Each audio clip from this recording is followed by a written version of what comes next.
കന്യാസ്ത്രീകളുടെ ജാമ്യാപേക്ഷയുടെ വിഷയത്തിൽ ഒരുപാട് തെറ്റിദ്ധാരണകളും ബുദ്ധിമുട്ടുകളും ഒക്കെ വിളിച്ച് പറയുന്നുണ്ട് ആളുകൾ. അത് തെറ്റിദ്ധാരണയാണ് പലതും. ഇപ്പം മജിസ്ട്രേറ്റ് കോടതി ജാമ്യാപേക്ഷ തള്ളി ഏതാണ്ട് വലിയ കുഴപ്പം സംഭവിച്ച മാതിരി പറയുന്നത് ഞാൻ കേട്ടു.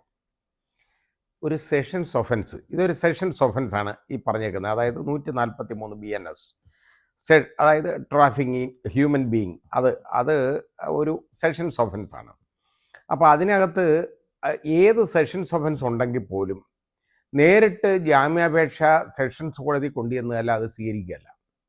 അതിന് പകരം എന്ന് പറഞ്ഞാൽ മജിസ്ട്രേറ്റ് കോടതിയിൽ പോയി വരണം. അപ്പോൾ അതൊരു ഫോർമാലിറ്റി അല്ലെന്ന് ചോദിച്ചാൽ ചില കാര്യങ്ങളിലല്ല. ഇപ്പോൾ ഉദാഹരണമായിട്ട് ഇപ്പോൾ സിക്ക് ഇൻഫേം വിമൻ എന്ന് പറയുന്ന വകുപ്പിൽ അവർക്ക് പ്രൊവൈസോ അനുസരിച്ച് ഈ നോൺ ബെയിലബിൾ ഒഫൻസ് ആയാലും സെഷൻസ് ഒഫൻസ് ആയാലും ഏതായാലും വേണമെങ്കിൽ മജിസ്ട്രേറ്റ് കോടതിക്ക് ജാമ്യാപേക്ഷ കൺസിഡർ ചെയ്യാം.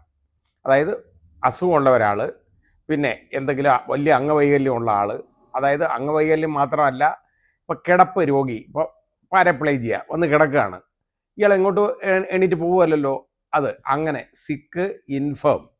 അതുപോലെ വിമൻ, സ്ത്രീകൾ, ഇപ്പോൾ കന്യാസ്ത്രീകളെന്ന് പറയുന്നത് സ്ത്രീകളാണല്ലോ അവർ. അപ്പോൾ ഇത് ഇവരുടെ കാര്യം മജിസ്ട്രേറ്റ് കോടതി കൺസിഡർ ചെയ്യാം വേണമെങ്കിൽ. അത് പക്ഷേ മജിസ്ട്രേറ്റ് കോടതികൾ ഒരിക്കലും സെഷൻസ് ഒഫൻസിൽ കയറി ജാമ്യം കൊടുക്കാറില്ല. വളരെ റെയറായിട്ടേ കൊടുക്കാറുള്ളൂ. ചിലപ്പോൾ ഒക്കെ തന്നിട്ടുണ്ട് കേട്ടോ, ഞാൻ വാങ്ങിയിട്ടുണ്ട്, അതുകൊണ്ടാണ് ഞാൻ പറഞ്ഞത്, എനിക്ക് കിട്ടിയിട്ടുണ്ട്. അപ്പോൾ ഇങ്ങനെ വരുമ്പോൾ ഈ സിക്ക് ഇൻഫേം വിമൻ എന്നുള്ള ആ പ്രൊവൈസോ വെച്ചുകൊണ്ട് ചിലപ്പോൾ വേണമെങ്കിൽ ഒരു ജാമ്യം തരാം എന്നുള്ളത് കൊണ്ട് ആ കോടതിയിൽ മൂവ് ചെയ്യണം, മജിസ്ട്രേറ്റ് കോടതിയിൽ. ഇനി ഇതിൻ്റെ ആനുകൂല്യം കിട്ടാത്ത ആളുകളാണെങ്കിലും മജിസ്ട്രേറ്റ് കോടതി പോയോ എന്ന് ചോദിക്കും സെഷൻസ് കോടതി. പോയില്ലെന്ന് പറഞ്ഞു കഴിഞ്ഞാൽ അതൊരു കുഴപ്പമാണ് അതിൻ്റെ. അതായത് ആ സെഷൻസ് കോടതിയിൽ മൂവ് ചെയ്യാനുള്ള ഒരു മാർഗം അടയുന്നതിന് തുല്യമാണത്, നേരിട്ട് ഡയറക്റ്റായിട്ട്. അപ്പോൾ അവിടെ മൂവ് ചെയ്തേ പറ്റൂ. അതുകൊണ്ടാണ് ഒരു ഫോർമാലിറ്റിയാണ് സെഷൻസ് ഒഫൻസ് ആണെങ്കിലും മജിസ്ട്രേറ്റ് കോടതിയിൽ മൂവ് ചെയ്യുക എന്നുള്ളത്. അതുകൊണ്ടാണ് അവിടെ അവർ ചെയ്തേക്കുന്നത്. അതിന് ഒരു തെറ്റും പറയാൻ ഒക്കത്തില്ല. പിന്നെ അത് തള്ളി മജിസ്ട്രേറ്റ് കോടതിയും ഒരു തെറ്റും പറയാൻ ഒക്കില്ല. കാരണം മജിസ്ട്രേറ്റ് കോടതിക്ക് അത് കൊടുക്കാൻ ഉള്ള ഒരു ബാധ്യതയില്ല, കൊടുക്കേണ്ട കാര്യവുമില്ല. വേണമെങ്കിൽ കൊടുക്കാമെന്നുള്ളതേ ഉള്ളൂ. ഈ പറയുന്ന പ്രൊവൈസോ വെച്ചുകൊണ്ട് സിക്ക് ഇൻഫേം വിമൻ എന്നുള്ള കാറ്റഗറി പെടുത്തിയിട്ട് വേണമെങ്കിൽ കൊടുക്കാമെന്നുള്ളതേ ഉള്ളൂ. പക്ഷേ അങ്ങനെ പലപ്പോഴും ചെയ്യാറില്ല എന്നുള്ളതാണ്. ഇനി അടുത്തത്, ഇപ്പോൾ സെഷൻസ് കോടതി പറഞ്ഞു ഇത് NIA ആക്ടിൻ്റെ, അതായത് അതിൻ്റെ പരിധി വരുന്നതാണ്, അതുകൊണ്ട് NIA സ്പെഷ്യൽ കോടതിക്കേ കൊടുക്കാവുള്ളൂ. അത് വിവരക്കേടാ ആ പറഞ്ഞേക്കുന്നത്. അത് സെഷൻസ് കോടതി പറഞ്ഞത് തെറ്റാണ്. കാരണം സെഷൻസ് കോടതിയുടെ കീഴിലാണ് ഇതെല്ലാം വരുന്നത്, ബാക്കി ഈ കോടതികളെല്ലാം. ഇപ്പോൾ CBI സ്പെഷ്യൽ കോർട്ടായാലും NIA സ്പെഷ്യൽ കോർട്ടായാലും ഇതെല്ലാം, അതൊക്കെ എന്നൊക്കെ പറഞ്ഞാൽ അഡീഷണൽ ഡിസ്ട്രിക്റ്റ് ആൻഡ് സെഷൻസ് കോർട്ടാണ് അതൊക്കെ. ആ സെഷൻസ് ഡിവിഷനിലെ അതിൻ്റെ പരമാധികാരി എന്ന് പറയുന്ന, അതായത് മേലധികാരി എന്ന് പറയുന്നത് സെഷൻസ് ജഡ്ജാണ്, പ്രിൻസിപ്പൽ ഡിസ്ട്രിക്റ്റ് ആൻഡ് സെഷൻസ് ജഡ്ജാണ്.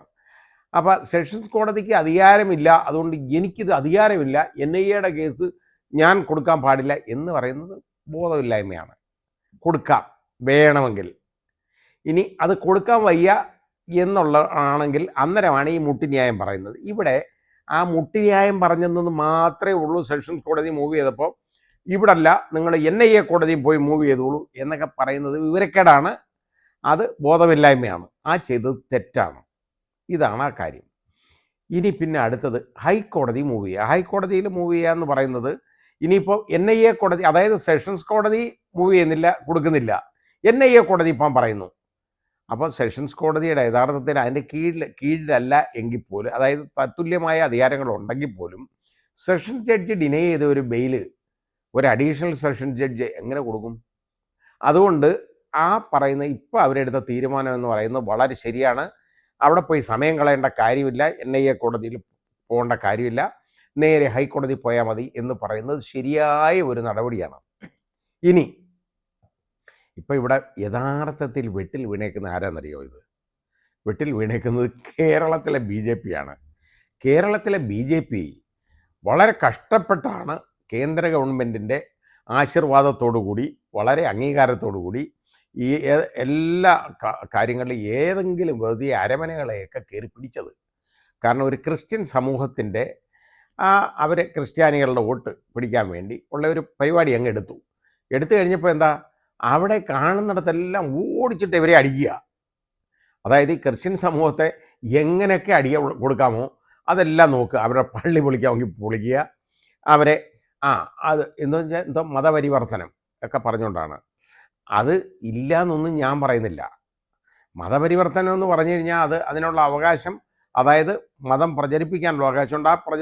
ആ പ്രചരിപ്പിക്കുന്നതിൽ വീണിട്ട് ഒരാൾ സ്വമേധയാ വന്ന് ഈ മതത്തിലോട്ട് കയറുക എന്ന് പറഞ്ഞു കഴിഞ്ഞാൽ അതിന് കുറ്റമൊന്നും പറയാൻ പറ്റത്തില്ല എന്നേ ഞാൻ പറയുള്ളൂ. ഇങ്ങനെ ഇവർ മതത്തിൽ ചേർക്കുന്നു എന്നും പറഞ്ഞ് വലിയ പ്രശ്നമുണ്ട്. കാണുന്നിടത്തെല്ലാം ഇവരിട്ട് അടിക്കുക. അതിൻ്റെ കാര്യം എന്താണെന്നറിയാമോ? ഇവരുടെയൊക്കെ വേഷവിധാനം കണ്ടു കഴിഞ്ഞാൽ ഇവരാരാന്ന് അറിയാം. അതുകൊണ്ട് ഈ ഓടിച്ചിട്ട് അടിക്കാൻ വളരെ എളുപ്പമാണ്. ആ രീതിയിലുള്ള പരിപാടികൾ നടക്കുന്നുണ്ട്. ഇല്ല എന്ന് നമുക്ക് പറയാൻ നോക്കില്ല. അവിടെ അവരെ എപ്പോഴും എടുത്തിട്ട് ഉപദ്രവിക്കും. അങ്ങനെ അവിടെ ഉപദ്രവിച്ചുകൊണ്ടിരിക്കുമ്പോഴാണ് ഇവിടെ ഈ പ്രീണനം. ഇത് ഒരു കേന്ദ്ര ഗവൺമെൻറ്റിൻ്റെ ആശീർവാദത്തോടു കൂടിയും വളരെ അവർ പ്രോത്സാഹിപ്പിച്ചുമാണ് ഈ പരിപാടി ഇവിടെ ചെയ്തത്. ഒരു പരിധി വരെ അത് വിജയിച്ചു വന്നതാണ് കേട്ടോ. അതായത് ഇവിടെ കുറേ പേരുണ്ടായിരുന്നു, ഈ പാമ്പ്ളാനി മുതലായ കുറേ ആളുകൾ. ഇതെല്ലാം അവരങ്ങ് റെഡിയാക്കി വന്ന് അവരങ്ങ് വിജൃംഭിച്ച് നിൽക്കുകയായിരുന്നു. പക്ഷേ ഇപ്പോൾ ഇവരെയൊക്കെ എടുത്തിട്ട് അടിക്കുന്ന കാണുന്നതൊക്കെ വന്നപ്പോൾ ഒരു നിവർത്തിയില്ല. ഇപ്പം മാറി പറയാനൊരു മാർഗമില്ല. ഞാൻ നേരത്തെ പറഞ്ഞ പോലെ സുരേഷ് ഗോപി, ഈ മാതാവിന് കിരീടമൊക്കെ കൊണ്ടു നടന്ന സുരേഷ് ഗോപി, ഇപ്പം സുരേഷ് ഗോപി എവിടെയാണെന്ന് അന്വേഷിക്കണം. ആ രീതിയിൽ ഇരിക്കുക. സുരേഷ് ഗോപി സ്ഥലത്തില്ല. ജോർജ് കുര്യനാണെങ്കിൽ ഇതുവരെ ഒന്നുമില്ല. പക്ഷേ ഇപ്പം ജോർജ് കുര്യൻ ഒരു പ്രസ്താവന വന്നു. അതുകൊണ്ടാണ് ഞാനത് പറഞ്ഞത്. എന്താണെന്നറിയോ, BJP ഇതിൽ ഇടപെടുന്നുണ്ട്. എന്തോന്നിൽ ഇടപെടുന്നു? BJP ഇടപെടുന്നതെന്നോ ജാർഖണ്ഡ് ഗവൺമെൻറ് ശക്തിയുക്തം ഈ ജാമ്യാപേക്ഷ എതിർക്കുന്നത്. ഇനി ഹൈക്കോടതി പോകുമ്പോൾ ചിലപ്പോൾ എതിർപ്പം മാറുമായിരിക്കും. കാര്യം അമിത്ഷാ അടുത്തൊക്കെ ഇത് പോയി ഇവിടുന്ന് രാജീവ് ചന്ദ്രശേഖർ പറഞ്ഞിട്ടുണ്ട്, പ്രശ്നമായി, ഇവിടെ ഇനി പുറത്തിറങ്ങി അടങ്ങാൻ ഒക്കത്തില്ല, ഇവിടെ BJP എന്നും പറഞ്ഞ് നടന്ന അടി ചിലപ്പോൾ വായിക്കും എന്ന് ഉള്ളത് കൊണ്ടായിരിക്കാം, എനിക്കറിയില്ല. ഏതായാലും അവിടെ BJP ഇടപെട്ടാൽ ഏത് PP ഇടപെട്ടാൽ എന്തുവാ, കോടതി ജുഡീഷ്യറിക്കകത്ത് യഥാർത്ഥം ഇതൊന്നും നടക്കില്ല. പിന്നെ അവിടുത്തെ ജുഡീഷ്യറിയുടെ കാര്യമൊന്നും എനിക്ക് പറയാൻ അറിഞ്ഞൂടാ. അത് കാരണം വല്ലതും നടന്നാൽ ചിലപ്പോൾ നടന്നായിരിക്കും. ഏതായാലും ശരി, അവിടെ ഏതായാലും ഇപ്പോൾ ഹൈക്കോടതി മൂവ് ചെയ്യുമ്പോൾ ഒരു സ്റ്റാൻഡ് എടുക്കണമല്ലോ. സെഷൻസ് കോടതി വരെ എടുത്ത സ്റ്റാൻഡ് എന്ന് പറയുന്നത് ശക്തിയുക്തം ഇതിനെ എതിർത്തതാണ്, ജാമ്യാപേക്ഷ. അപ്പോൾ ആ പരിപാടിയൊക്കെ നടന്നു. ഇനിയിപ്പോൾ സെഷൻസ് കോടതിയിൽ, അതായത് ഇത് ഹൈക്കോടതിയിൽ വരുമ്പോൾ ഇത് എതിർക്കുന്നില്ലയോ എന്നുള്ളത് ഒന്ന് പറയേണ്ടതായിട്ട് വരും. എതിർക്കുന്നില്ല എന്ന് പറയാൻ പറ്റുമോ എന്നുള്ള എനിക്കൊരു സംശയമുണ്ട്.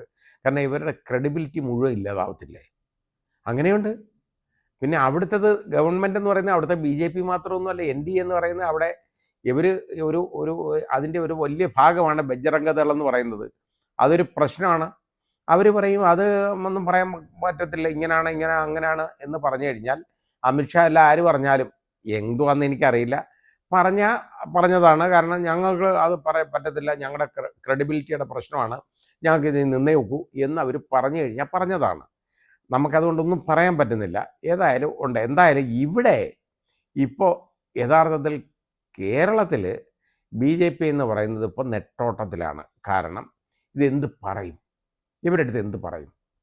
കാരണം ഇവിടെ നിങ്ങൾ ക്രിസ്ത്യാനികളെ ഞങ്ങൾ കൈയുടെ പള്ളി വെച്ചുകൊണ്ടിരിക്കുകയാണ്, മുസ്ലിങ്ങളാണ് ഏറ്റവും ഉപദ്രവകാരികൾ എന്ന് പറഞ്ഞിട്ട് ഈ സമുദായത്തിനെ, മുസ്ലിം സമുദായത്തിനെയും ക്രിസ്ത്യൻ സമുദായത്തിനെയും വളരെയധികം ഒരു അകറ്റാൻ, ഒരു വിദൂരതയിലേക്ക് ആക്കാനായിട്ട് ഉള്ള ഒരു ശ്രമം ഇവർ നടത്തി. ഒരു പരിധി വരെ അത് വിജയിച്ചു. ഒരു പരിധിയല്ല, നല്ലൊരു വിജയവും അതിനകത്ത് കണ്ടു. കാരണം ഭിന്നിപ്പിച്ച് ഭരിക്കുക എന്ന് പറയുന്ന ബ്രിട്ടീഷുകാരുടെ തന്ത്രം ഉണ്ടല്ലോ, കഴ്സൺ പ്രഭുവിൻ്റെ തന്ത്രം, അത് തന്നെ ഇവർ പ്രയോഗിച്ചു. അത് തന്നെയാണ്. കാരണം അന്ന് ഈ ബ്രിട്ടീഷ് ഗവൺമെൻറ്റിനോട് നിന്ന ആ പാർട്ടി അതേ പരിപാടി ഇവിടെ എടുത്തപ്പോൾ അത് നല്ല വിജയം കണ്ടു. കാരണം മുസ്ലിങ്ങൾ ഹലാൽ, അവർ ഹലാലാ കഴിക്കുന്ന പറഞ്ഞാൽ ഹലാൽ ഏതാണ്ട് വലിയ കുഴപ്പമാണ്, ഹലാൽ ഞങ്ങൾ കഴിക്കില്ല എന്നാക്കി ഹോട്ടലുകൾ. അത് പറ്റത്തില്ല, എല്ലാം ആയി. പിന്നെ അതുപോലെ തന്നെ ലവ് ജിഹാദ്, ഇതെല്ലാം പൊക്കി പിടിച്ചുകൊണ്ട് വന്ന് കുറച്ച് അങ്ങ് പറ്റി കേട്ടോ. ആ രീതിയിൽ അങ്ങ് ആയി. അപ്പം നമുക്ക് വെളിച്ചം കണ്ടിട്ടില്ലാത്ത 2-3 പേരുണ്ട് കേട്ടോ. അപ്പോൾ പി സി ജോർജ് ഇപ്പോൾ എവിടാന്ന് പോലും നമുക്ക് അറിഞ്ഞൂടാ. കാരണം പി സി ജോർജിൻ്റെ സ്വഭാവം അനുസരിച്ച് പി സി ജോർജ് യഥാർത്ഥത്തിൽ ഇതിന് അനുകൂലം പറയോ പ്രതികൂലം പറയോ എന്നെല്ലാവരും നോക്കും. പക്ഷെ പി സി ജോർജിനെ നമുക്ക് കാണാൻ പോലുമില്ല. അതുപോലെ തന്നെ സുരേഷ് ഗോപി മിണ്ടാട്ടമില്ല, ഒരു കാര്യമില്ല, ഒന്നുമില്ല. സുരേഷ് ഗോപിക്ക് വെളിച്ചത്തോട്ട് ഇറങ്ങണമെങ്കിൽ ഇതിനൊരു തീരുമാനം വേണം. അതേപോലെ തന്നെ ജോർജ് കുര്യനെ സംബന്ധിച്ചിടത്തോളം ജോർജ് കുര്യൻ ആരും വോട്ടൊന്നും കൊടുത്ത് ജയിപ്പിച്ചല്ല. ജോർജ് കുര്യന് ചുമ്മാ ഭാഗ്യത്തിന് അങ്ങ് വീണ് കിട്ടിയതാണ്. അത് BJP എന്നൊക്കെ പറഞ്ഞ് നടന്ന് എന്തായാലും അത് സംഭവം പറ്റിച്ചെടുത്തു. അതുകൊണ്ട് ജോർജ് കുര്യൻ ഇതിന് അനുകൂലമായിട്ട് നിന്നോ ഇല്ലയോ എന്നുള്ളത് യാതൊരു കാര്യമുള്ളതല്ല. ഏതായാലും ജോർജ് കുര്യനെ സംബന്ധിച്ചിടത്തോളം മന്ത്രിയാവാൻ പറ്റി, അവിടെ ഒരു സഹമന്ത്രി സ്ഥാനം കിട്ടിയിട്ടുണ്ട്, എല്ലാം റെഡിയാണ്. അപ്പോൾ ആ രീതി എന്നിട്ടും പറഞ്ഞെന്തുവാ, എന്നും പള്ളി കയറി ഇറങ്ങുന്ന ആളാണ് കേട്ടോ, നിവൃത്തിയുണ്ടെങ്കിൽ.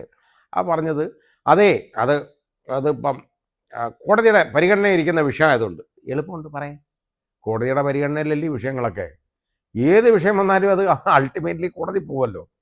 അപ്പോൾ അത് എന്തായാലും പറഞ്ഞിട്ടുണ്ട്. ഇന്ന് പക്ഷേ പറഞ്ഞു ഞങ്ങൾ BJP മാത്രമേ ഉള്ളൂ, ബാക്കി കോൺഗ്രസ്സൊക്കെ ഇവരെ എത്രത്തോളം അകത്ത് കേട്ടോ ഈ കന്യാസ്ത്രീകളെ ജയിലിലിടണം എന്നുള്ളതിനെക്കുറിച്ച് റിസർച്ച് ചെയ്തുകൊണ്ടിരിക്കുക ബാക്കിയുള്ളവർ, അവരാണ് ഇട്ടേക്കുന്നതെന്ന്. അയ്യോ സുഹൃത്തേ, ഈ കന്യാസ്ത്രീകൾ പിടിച്ച് ജയിലിട്ടേക്കുന്നത് കോൺഗ്രസ്സുകാരും മാർക്സിസ്റ്റുകാരും ഒന്നുമല്ല, നിങ്ങളാണ്.